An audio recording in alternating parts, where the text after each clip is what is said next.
Reba here. Welcome back to Gooseberry Homestead. So let's just dive right back into videos that really matter and videos where we're not comparing ourselves against other YouTube channels, because ultimately that's not why I started a YouTube channel. So anyways, I have a lineup of these apple trees right here. Don't mind my green fingers. I found some nail polish for like $2 at Walmart, that Insta-Dry stuff, and I was trying my hand at it, but I paint my fingernails like a kindergartner, so it's like all over my skin and stuff too. But anyways, yeah, so I have my apple trees that I grew from seed all lined up here in a row. And I kind of wanted to talk about how I was pruning them and stuff last year. So last year I had pruned all of my trees to I was hoping for like an open goblet shape, and a couple of them I was able to achieve that open goblet type of shape. However, I wasn't really quite liking the growth so much this year. I was like having to tie everything down and use rocks and use string to try to pull the branches over to a certain area and try to get them to go a certain way, and it just wasn't looking right to me. So I had looked at like the tree that I bought at Costco and the tree that I bought from the nursery, and I was like, okay, so they've allowed these trees to grow to a certain height before they cut them back to a certain area or what have you. Some of the trees had been cut, so that they kind of topped them a little bit. And I was like, okay, so I was thinking about that, and then I was looking at my trees and I'm like, well, my trees haven't even reached the height that the other ones have with their central leaders. So maybe I was jumping the gun and trying to prune them a little bit too early. So what I did yesterday was I went through and I pruned all of my apple trees. I removed all the lower branches, much like on my my apple trees over here. This is my Honeycrisp here, and then this one is my Cosmic Crisp. And I've pruned only 2 of my trees, 3 of my trees down to about 5 to 6 feet. I think I decided on pruning them down to topping them at 5 feet. So I won't be letting any of them be, any higher, at the top portion of 5 feet, because the branches can sometimes grow longer. You know what I mean? So, but I want the top of the tree to be stopped at the 5 foot mark. Now, they can grow branches will grow like 3 feet or more in a growing season. So you can always come back in the winter and prune them back down to 6 to 8 feet, whatever it is that you decide you want the branches to be pruned back to. You can always prune them back when they go dormant. I didn't wait till they went dormant, only because I was out here yesterday and I decided to go ahead and prune, and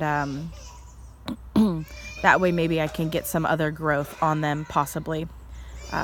But I went ahead and I basically created new central leaders on the smaller apple trees that I grew from seed.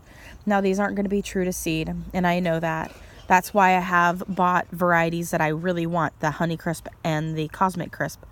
Those are varieties that have been grafted onto rootstocks that do well for our region. And so rootstocks are important, and I have learned that just in the last few years. But it's also sometimes fun just to grow things from seed to see how things do. And just because something's grown from seed doesn't mean that it won't do well always in your regions. So I have these ones in container pots, clearly, as you can see, and they And like I said, I've created new central leaders so that they'll grow up and then branch out next year. So this one right here is the one that I grew from an Autumn Glory apple seed. And it is looking pretty good. You can see where I had, where this was going to be a side branch here, you guys. And so it is kind of curving over to the side, but it'll eventually thicken up and it'll look all right. So I have it secured to a stake so that it'll hold its shape where it's at now. And it's not a perfect straight line, but it's close enough to create that new central leader. And so I'm really excited about that. And it just depends on each tree, but I've removed all of the leaves going down. And anytime there's like a little spot on the tree where I don't want there to be branches forming, I just kind of brush those little areas off. And so now I'm going to let the central leader grow to about 5 feet, at which point I will actually come through and I will top the tree at that point.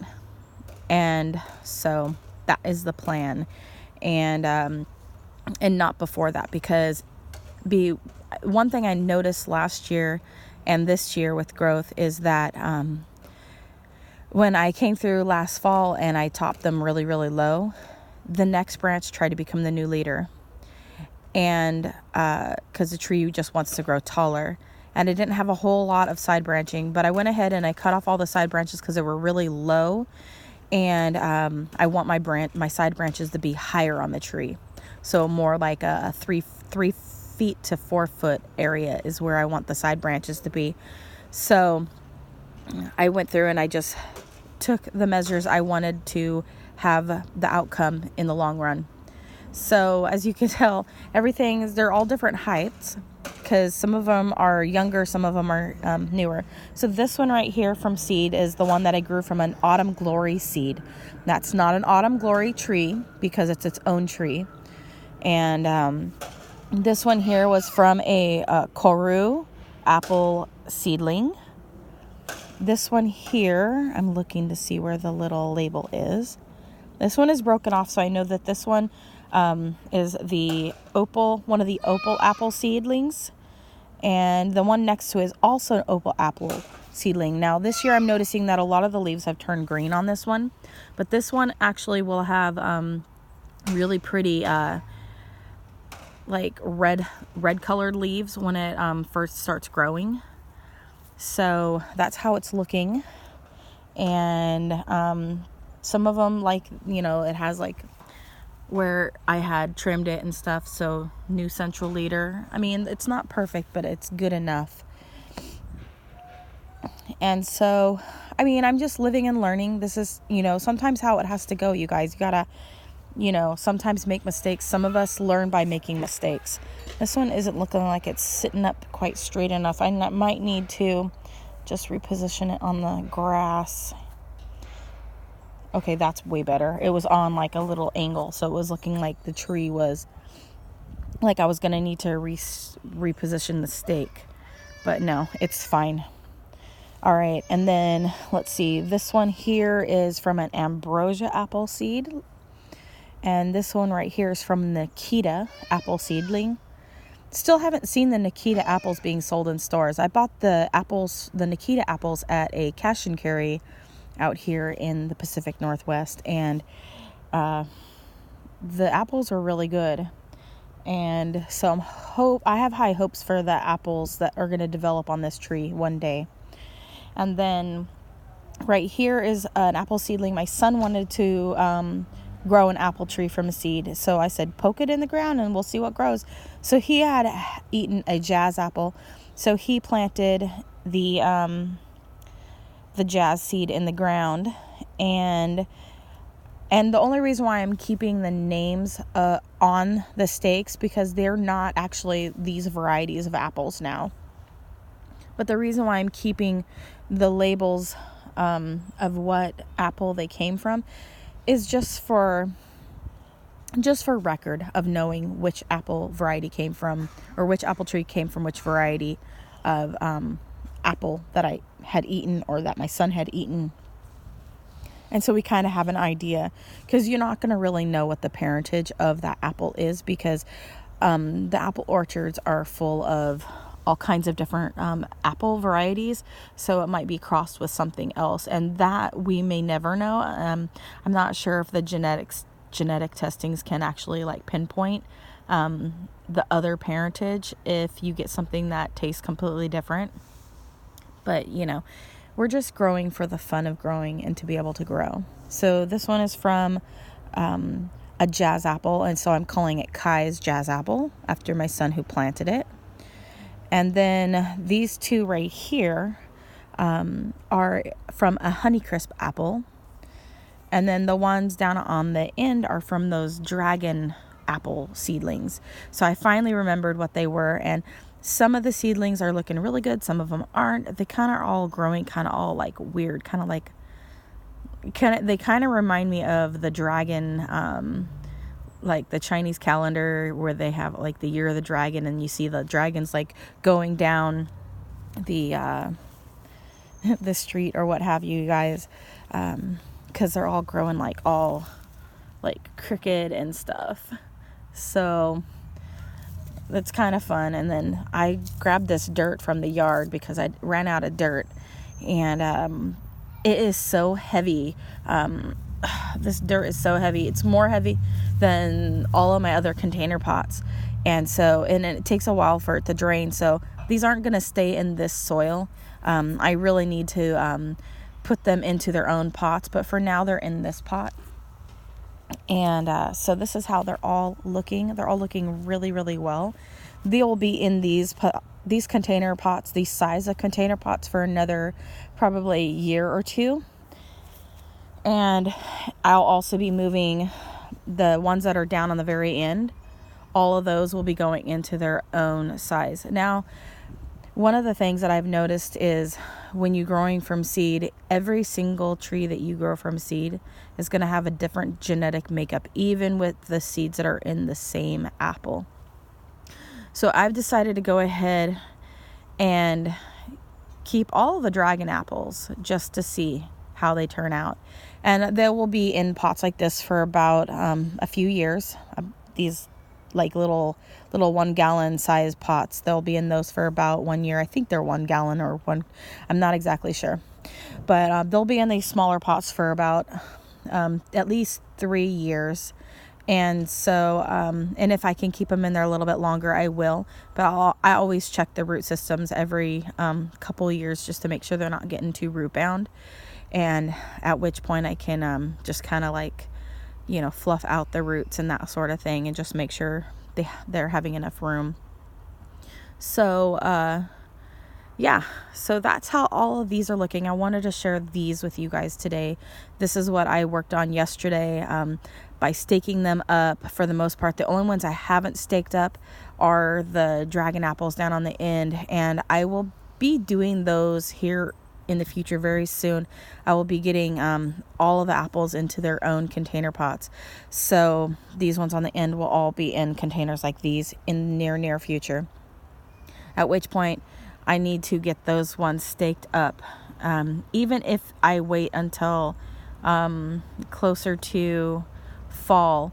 Now I think I've got 3, 4, 5, 6, 7 of those apples just by themselves. And so we'll just have to wait and see. I don't remember how long it takes for apples to start making apples. It can be anywhere from 5 to 8 years, I think. So we'll just have to wait and see, you guys. So they're all looking really, really good. And I've finally gotten the apples I really, really wanted. I had gotten those Collimer apples, and I went ahead and sold those this year so that I could have room in my garden for the ones that I really wanted, which are the Apple Crisp and the Cosmic Crisp right now. In the future, I would love to have a pink fleshed apple and like a wine crisp apple, like something that's even a little bit more tart, something, a little bit more tart than the other ones, more of a cider apple. And so, yeah, one for making pink applesauce. I thought that would be really fun. And then one for, like the apple cider type of apple. But I'm not planning on having a giant apple orchard or anything like that. But these is just for fun. And we'll see what kind of fruit these give us. Now, I will allow them to fruit in their containers. And then we'll see what the fruit is like. And if the fruit turns out to be really amazing, then they're definitely going to be a keeper for my orchard. And if it has a flavor that I don't care about, I probably won't keep them. So that is the idea, you guys, behind growing. And everybody's taste buds are different. So, anyways, that's all I have to share today. And I just wanted to just come and show you guys how I created New Central Leaders and how I wanted to let them grow to 5 feet and then top them at 5 feet. And that, I believe, is a really good height. It's just about the same height as me, close. I'm just a little bit taller than 5 feet. But this works out really, really great. And right now my trees since they're in pots, their ground level is a little bit higher than 5 feet. So yeah, I was measuring from where their root system starts in the container and up. So they appear to be taller than 5 feet right now. But yeah, so 5 feet is where I'm topping them. It's just so much easier. I don't have to have a step stool in order to reach the top of the tree at this point. And it works out really great for me to do it this way. I went ahead and I topped the top of my Ivan's Beauty Mountain Ash, my one of my free trees right here, which is the Cornelian Cherry, and I topped my Cosmic Crisp. And I think it looks great. And I also checked to see where the limbs were faring on it too, because I want the limbs to be about 5 feet also out and no more. So I've got it, they're all within the 5 feet parameter of where I would like them to be. And so I'll just be checking that every year. And if they grow beyond 5 feet, I will trim them back. That's also going to help ensure that when we get ready to move, the trees aren't too broad, and they can be squished in together a little bit easier. So that's how they're looking. This is what I'm sharing today. Anyways, you guys, thanks so much for watching. Comment, like, and subscribe. Click that bell button. As always, have a wonderful day, you guys, and God bless. Bye.